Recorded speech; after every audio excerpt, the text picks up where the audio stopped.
आपको पता ही था कि भी मैंने ये वाला बॉक्स लिया है, ब्रेड बॉक्स।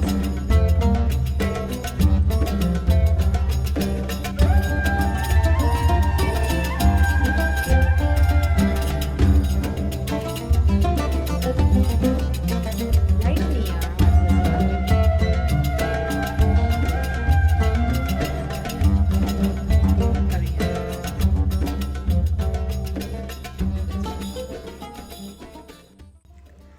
आज अस्सलाम वालेकुम, कैसे हैं आप सब। उम्मीद करती हूँ सब ठीक होंगे, खैरियत के साथ होंगे इंशाल्लाह ताला। और सब अपने अपने घरों में अच्छे से रोज़े रख रहे होंगे और रोज़े को इंजॉय कर रहे होंगे अल्हम्दुलिल्लाह इंशाल्लाह ताला। अल्हम्दुलिल्लाह जी, मैंने ये छोटी सी थोड़ी सी चेंजिंग की है। और आप सबको पता ही था कि भी मैंने ये वाला बॉक्स लिया है, ब्रेड बॉक्स। और ये मैंने यहाँ पे अच्छे से ऑर्गेनाइज़ किया है। यहाँ पे मैंने प्लेट स्टैंड रखा है मिनी सा, और यहाँ पे मेरे जो न्यू कप्स थे उसका मैंने स्टैंड लिया है और ये रखा है। ये देखिए, छोटी छोटी चेंजिंग्स करने से आपकी किचन बहुत ज़्यादा खूबसूरत लगती है और बहुत अच्छी लगती है। ये देखिए, ये देखिए अयन पीछे हटें। और जी अल्हम्दुलिल्लाह, ये थी जी मेरी पूरी किचन। मैंने कहा चलें आप लोगों के साथ शेयर कर देती हूँ। इस बार मैंने कुछ ज़्यादा तो डिकोर नहीं किया क्योंकि टाइम नहीं था, और बहरहाल दिल तो बहुत था टाइम बहुत शॉर्ट होने की वजह से अल्लाह अल्लाह का शुक्र है, जो भी मैंने किया है मुझे बहुत खुशी है इस चीज़ में भी अल्हम्दुलिल्लाह। मेरी किचन बहुत प्यारी खूबसूरत लग रही थी, तो मैंने कहा चलें आप लोगों के साथ शेयर कर देती हूँ। तो यहाँ पे एक और बात शेयर करती हूँ कि हमें ना पूरा साल इंतज़ार रहता है कि रमज़ान आने वाला है, रमज़ान आने वाला है। और जब रमज़ान आता है ना तो मुझे ऐसा फ़ील होता है कि रोज़े ऐसे भाग रहे होते हैं, पहला दूसरा तीसरा, इतनी जल्दी टाइम गुजरता है कि पता ही नहीं चलता। और इंसान को टेंशन होती है कि देखो कैसे भी रोज़े गुजरते जा रहे हैं। तो बस मैं कहती हूँ कि अभी पहला रोज़ा शुरू और अभी आखिरी और बस ख़त्म और फिर ईद। तो बहरहाल ये है कि हम इस पूरे रमज़ान को ना मिस बहुत करते हैं पूरा साल। बेशक हम पकौड़े बना रहे हों या दही बल्ले बना रहे हों या फिर कभी हम तहज्जुद की नमाज़ पढ़ रहे हों, तब बड़ा फ़ील होता है कि हम रमज़ान में तो एक रूटीन बन जाती है, एक ऐसी वक्त की पाबंदी हो जाती है ना कि हमने सुबह उठना है, सब बच्चों को उठाना है, तहज्जुद की नमाज़ पढ़नी है और अल्लाह के आगे रो रो के अपने लिए दुआ करनी है, माफ़ी मांगनी है, सबके लिए दुआएं करनी है। तो बड़ी एक अच्छी फीलिंग होती है और तहज्जुद की नमाज़ पढ़ने से सुकून भी बड़ा आता है और एक रूटीन बन जाती है कि ये नमाज़ हमने लाजमी पढ़नी है। तो उस पढ़ने के बाद फिर हम करते हैं सहरी, सहरी के बाद फिर नमाज़ होती है, फिर कुरान होता है, उसके बाद फिर हमें बच्चों की रूटीन। एक बड़ा अच्छा टाइम होता है कि जैसे हम सारे ना अल्लाह के टाइम के मुताबिक सारे अपना टाइम गुजार रहे होते हैं। बड़ी अच्छी एक फीलिंग आती है। और सबसे ना मुझे अच्छी खुशी तब होती है जब मेरी एक रूटीन बन जाती है कि मैंने तहज्जुद नहीं छोड़नी है, और मुझे बड़ा फ़ख्र होता है कि मैं तहज्जुद की नमाज़ पढ़ अल्हम्दुलिल्लाह। तो ऐसे ही जी मैंने सुबह सहरी बनाई सिंपल से होममेड योगर्ट के साथ और प्लेन से सालन के साथ हमने सबने सहरी कर ली। सहरी करने के बाद जी आपको पता है फिर नमाज, कुरान पाक की तिलावत और उसके बाद जी घर के काम, क्योंकि बच्चे अभी छोटे हैं, बिया और इशाल ये रोज़े जैसे नहीं रख रही हैं अभी। और फिर मैं इनके साथ वही करती हूँ कि फ़्रेश ही इन्हें पराठा बना के देती हूँ, क्योंकि फ़र्स्ट रोज़े मैंने ऐसा किया कि मैंने ना इनके सुबह ही ना सहरी में ही ना चलो भी इन्होंने कर लिया था। सेकंड रोज़े में ना मैंने इनके सुबह पराठे बना के रख दिए, तो जब इन्होंने 8 बजे खाए तो थोड़े से हार्ड हो गए थे, तो मैंने कहा नहीं भी मैं नेक्स्ट टाइम ना इनको फ्रेश ही बना दूँगी। तो फिर मैंने फ्रेश बना के देने होती हैं। तो आज बच्चियाँ लेट उठी थी तो इन्होंने सुबह जैम ब्रेड के साथ दूध का एक एक गिलास ले लिया, और मैंने ना बाहर थोड़ा सा गिराज थोड़ा सा गंदा हुआ हुआ था, तो मैंने कहा चले मैं धो लेती हूँ, क्योंकि अपने साथ साथ अपने घर के साथ साथ बच्चों के साथ साथ ना अपने जो हेल्पर होती हैं, जो मेरी घर की बाजी हैं, वो भी मेरे घर का फ़र्द बन गई हैं। तो मेरी ज़िम्मेदारी बनती है कि मैं उनका भी ख्याल रखूं। तो उनके आने से पहले मैं पूरा घर समेट लेती हूँ, डस्टिंग कर लेती हूँ।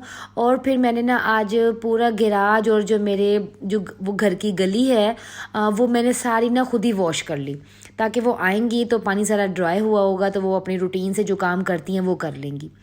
तो मैंने इस तरह बच्चों के साथ मिलके कर लिया था और सारा घर अल्हम्दुलिल्लाह मेरा सेट हो गया था।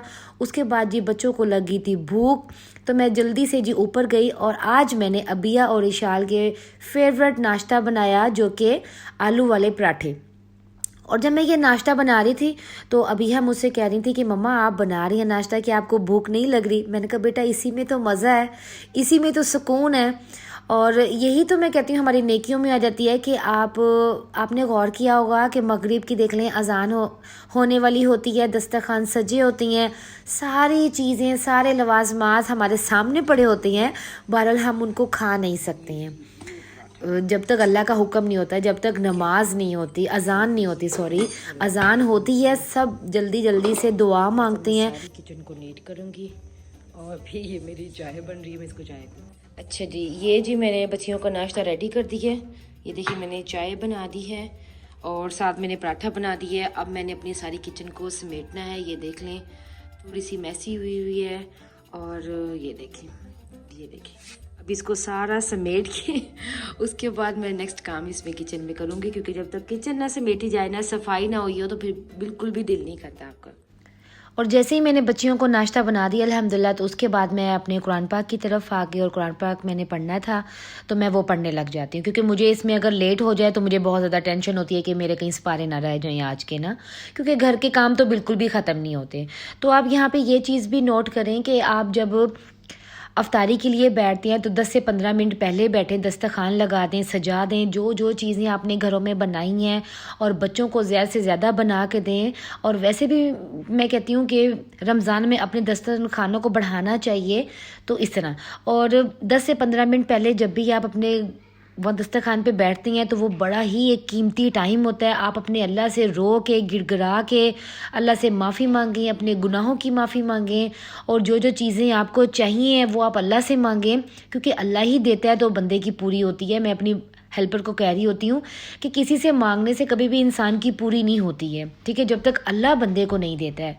तो अल्लाह से हमेशा से मांगना चाहिए और मैं कहती हूँ कि अल्लाह को राज़ी करना चाहिए, क्योंकि अगर आप अल्लाह को राज़ी करोगे तब भी आपकी ज़िंदगी अच्छी गुजरेगी। और अस्तगफिरुल्लाह, अल्लाह ना करे अगर आप अल्लाह को राज़ी नहीं करते तो आप तो बिल्कुल बर्बाद हो, आपकी ज़िंदगी तो बिल्कुल बर्बाद है। तो सबसे मेन आपका ना यही चीज़ होनी चाहिए कि मैंने अपने अल्लाह को राज़ी करना है। और राज़ी कैसे होती हैं, और उसके बड़े हैं तरीके भी बड़े हैं। और अल्लाह ताला ने तो हर छोटी छोटी चीज़ में ना नेकी रख दी है, हर छोटी चीज़ में नेकी रख दी है। तो बस अल्हम्दुलिल्लाह। और आप रमज़ान में पूरी 5 वक्त नमाज़ पढ़ें, तहज्जुद लाजमी पढ़ें, कुरान पाक की ज़्यादा से ज़्यादा तिलावत करें। तो इस तरह तो ये ना 2 क्लिप मेरे थोड़े से रह गए थे जब मैं होम डिकोर करी थी, तो मैंने कहा चलिए आप लोगों के साथ शेयर कर देती हूँ कि कितने हम मेहनत करते हैं व्लॉग बनाने के लिए और आपको मोटिवेट करने के लिए अल्हम्दुलिल्लाह।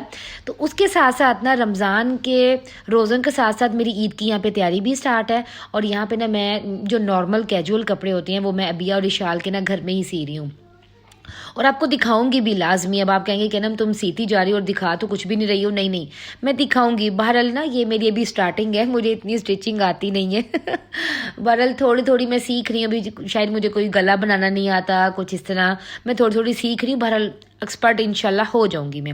तो उसके बाद ये आ जाता है जी अफ्तारी का टाइम। और अफ्तारी में जी आज ना थोड़ी सी लेट हो गई थी और हस्बैंड यहाँ पे बोल रहे थे और फिर आ गए जी वो मेरी हेल्प करने। तो यहाँ पे जी हस्बैंड निकाल रहे थे पकोड़े और मैंने यहाँ पे आलू चने की चाट बना ली थी, साथ मैंने फ्रूट चाट बना के ना मैंने फ़ौरन ही रख ली थी, क्योंकि आजकल ना हमने ना ज़्यादा जैसे भी रोटी की तरफ ज़्यादा अपना माइंड किया हुआ है, क्योंकि वीक ना हो जाए ना हम। बाकी सारे स्नैक्स वगैरह तो ऐसे ही चीज़ें तो पार्टियाँ शार्टियाँ तो ये चल ही रही हैं। दही बल्ले हो गए, पकोड़े, समोसे, कुछ ना मैं बना लेती हूँ कि बच्चों के स्नैक्स भी हो गए और अफ्तारी की प्यारी अफ्तारी भी हो गई, ठीक है। और इसकी ना एक बड़ी अपनी ही एक अलग ही रौनक होती है। और मेरी कोशिश कर रही हूँ मैं कि आजकल ना मैं आपको कोई न्यू रेसिपी भी सिखाऊं। बहरहाल मैंने जो कुरान पाक स्टार्ट किया हुआ ना थोड़ा सा फोकस उसकी तरफ है ताकि मैं वो जल्दी जल्दी से कंप्लीट कर लूँ। और उसके बाद तो आपको पता ही है सारा साल रेसिपियाँ ही होती हैं और सिखा रहे होते हैं, बना रहे होते हैं, खा रहे होते हैं, यही काम तो ज़िंदगी का चलता ही रहेगा। तो इसी तरह जी आज मैंने बच्चों की फरमाइश पे अफ्तारी पे बनाई थी चिकन बिरयानी, और जो कि बच्चे बड़े ही ज़्यादा मिस कर रहे थे। बच्चे कह रहे थे कि मम्मा आज बिरयानी बनाएं, तो मैंने कहा चलें ठीक है जी आज बिरयानी बना लेते हैं। और मैंने यार यहाँ पे चिकन की बिरयानी बनाई, आप बिलीव नहीं करेंगे इतनी प्यारी इसकी खुशबू आ रही थी ना। और जब हमने अफ्तारी की इसके साथ, मैं कहती हूँ माइंड ब्लोइंग, मैं कहती हूँ ज़िंदगी में इतना अच्छा टेस्ट नहीं आया, इतना परफेक्ट, नमक मिर्च हर चीज़ इतनी परफेक्ट होती है ना, क्योंकि रोज़े की हालत में हम बिल्कुल भी टेस्ट तो कर नहीं सकते हैं। तो फिर बस अल्लाह ही है ना हर चीज़ को ठीक करने वाला, तो इसलिए कहती हूँ कि अल्लाह को राज़ी करे, बंदे राज़ी हो ही जाते हैं। तो अल्हम्दुलिल्लाह जी, ये थी जी हमारी अफ्तारी पूरी और पूरे दिन का व्लॉग। मैंने कहा चलें आप लोगों के साथ शेयर कर देती हूँ, क्योंकि आप लोगों को पता है कि आजकल मेरा जो है चैनल वो बड़ा ही डाउन जा रहा है, क्योंकि एक तो मेरा टाइम थोड़ा सा डिफरेंट हो जाता है, मैं वीडियो थोड़ी सी ज़्यादा रेगुलर नहीं अपलोड कर पा रही हूँ इस वजह से। तो ताकि प्लीज़ काइंडली मुझे सपोर्ट कर दिया करें, मैं भी बड़ी मेहनत कर रही हूँ। देखिए ना, रमज़ान में यूट्यूब को साथ लेके चलना, बच्चे, हस्बैंड, रोज़ा, सहरी, अफ्तारी और कुरान पाक, तरावी, हर चीज़ को मैनेज करके चलना, ये भी बड़े एक ना टफ़ टास्क होता है। तो बस जी सबके लिए दुआ करें। मैं तो अपने सब फॉलोअर्स, अपने व्यूअर्स के लिए दुआ करती हूँ, अल्लाह ताला सबकी परेशानियाँ दूर करे इंशाल्लाह ताला। और ये देखिए जी हमने सारी अफ्तारी कर ली थी, और ये देखिए अफ्तारी के बाद देखिए हमें समोसे कहीं से आए थे, और ये देखें जी अफ्तारी के बाद भी इतनी चीज़ें बच जाती हैं। अब आप ये देखें, मैं इसीलिए अपने बस अपनी फैमिली के अकॉर्डिंग थोड़ी थोड़ी चीज़ें बनाती हूँ, बच्चों की डाइट ही इतनी नहीं है। तो ये था जी मेरा आज का व्लॉग, उम्मीद करती हूँ आपको पसंद आया होगा। प्लीज़ मेरे चैनल को लाइक करें, सब्सक्राइब करें, कमेंट्स करके मुझे ज़रूर बताइएगा कि आपको मेरा व्लॉग कैसा लगा। ओके जी, बाय बाय।